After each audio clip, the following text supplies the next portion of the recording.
I had a really good phone call with a friend, and we were talking about our journey and our struggles and all we overcame while we were pursuing our dream in Hollywood, acting,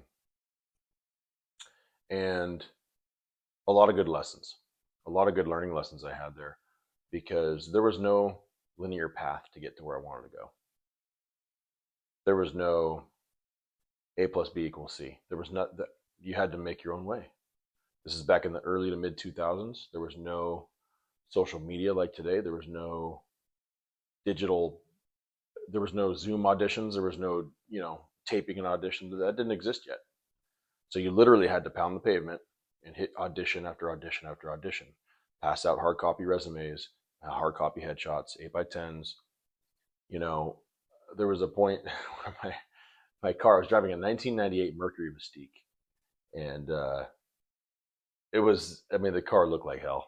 It would look like a piece of shit, but I would never call that car a piece of shit. That car was my saving grace. I bought it for 300 bucks. I bought it from a friend of mine for 300 bucks. A tree had fell on it when he owned it and knocked out the back window and smashed up the front or the roof. And it was just an off blue, ugly color. It was a Mercury Mystique. For anybody who knows what a Mercury Mystique is, it's not a it's not a cool car. It's not a car that chicks are gonna be like, damn, look at that guy. It's not one of those at all. So, but that car was so good to me, and I ran it into the ground. Um, I drove it from Northern California to Southern California so many times, and the damn thing got such good gas mileage, and gas is a lot cheaper back then too. I could make it from SoCal to NorCal, my hometown, on one tank of gas. That's how good it was. That 1998 Mercury Mystique and I had one hell of a relationship. That car, I slept in that car. I lived out of that car for a period of time. I lived out of it. It was my office. It was my house. It was my bedroom. This car and I were very, very acquainted. Without that car, I wouldn't have accomplished what I accomplished in the acting world. And, this is back in the day. You're pounding the pavement. You're going on audition after audition. And I'm driving all over the city of Los Angeles in that car. And I remember when I would go, I remember one time I went to downtown Los Angeles. I was meeting up with this one chick. And I was so embarrassed about this car that I parked it like several blocks away from where we were meeting. This hotel. We were meeting up at this hotel downtown at the bar there. And I was so ashamed of that car, the way it looked, that I parked it several blocks away. I remember that night I parked it and I got a ticket because I parked in some fucking spot you're obviously not supposed to park in. Luckily, I didn't get it towed that night.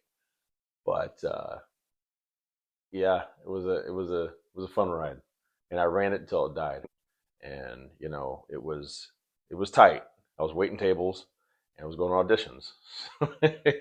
I, in order for me to get to work and get to auditions after the car died, uh, I was taking the fucking bus. And for anybody who lives in any major metropolis, anybody who knows anything about anything, riding the city bus around a big city like Los Angeles is never a fun thing.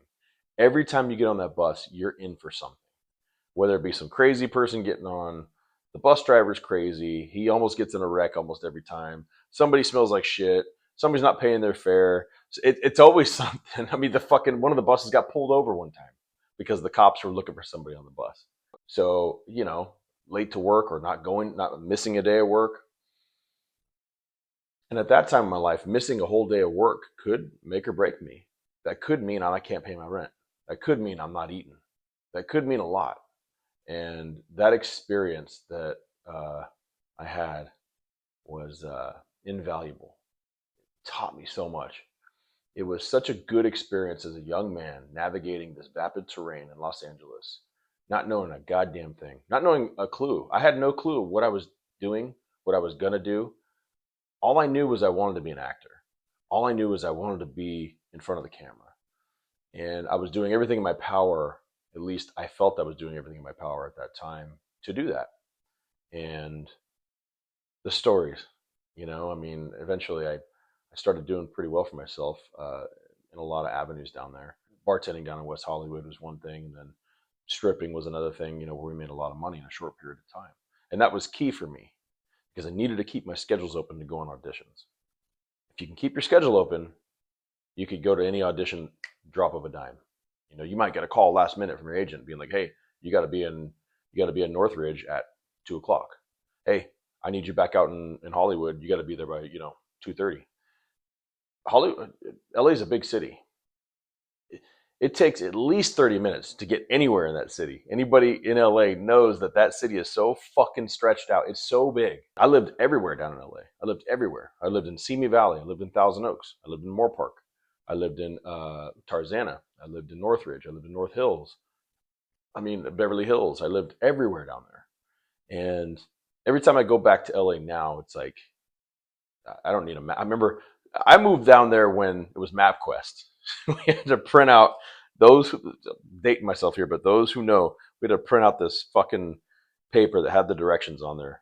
That was MapQuest. And there was no GPS there was nothing like that yet. So, but we figured it out. We figured it out. And I got rejected from hundreds of auditions in the process. And again, such a great experience, and it beat the shit out of my self-esteem. And there was one point in my life, a very low point, where I thought about ending it all. And it's kind of the basis of this conversation that I had today on the phone with an important person. And we related on that. We both related on contemplating the ultimate ending of things, and it's never the answer. God has a plan, and if you go through the motions and allow that to just work itself out, there's always another door that's going to open. And I think when you're going through a tough time, you're going through some challenging times, it's important to remember that it's temporary. That's just temporary. It might be tough in the moment. You might have a hard time. And sometimes it's needed.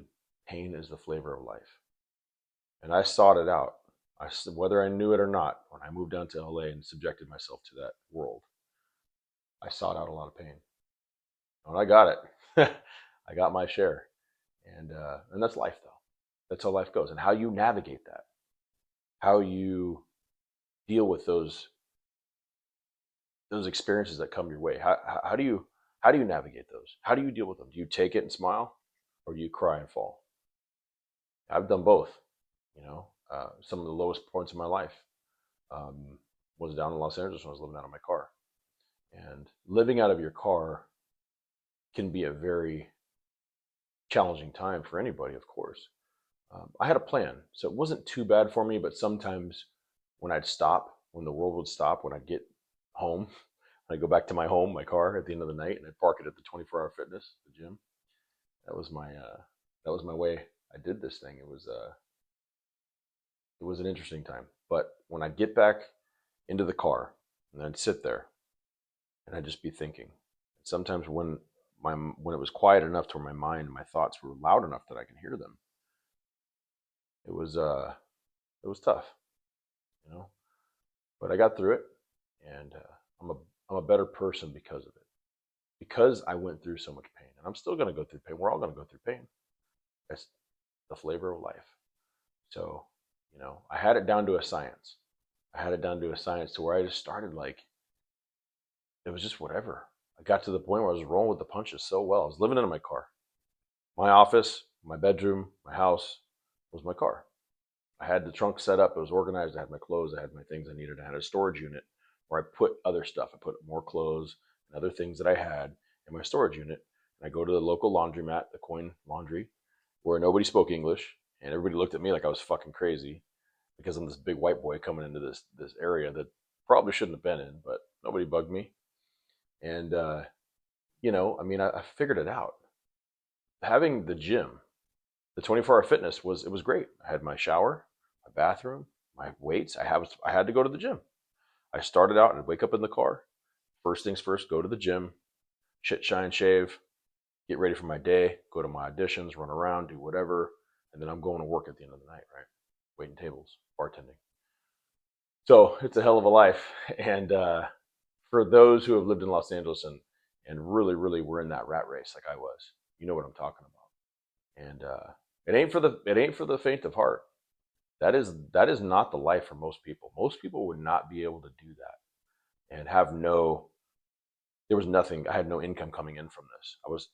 You're purely putting in everything and getting nothing in return. At least you think nothing in return. You're getting a lot in return, but you're not getting any monetary gain out of this at that time. Eventually I did, but at that time I wasn't getting anything. So the challenges that I overcame built me into this man that I am today.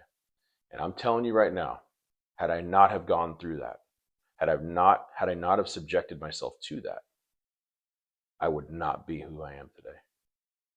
And those are the lessons. Those are the things to think about, and those are the things to be thankful for, because God has a plan. You got to go for what you want, but you got to understand it ain't going to be easy. Anything worth doing in this life will never be easy.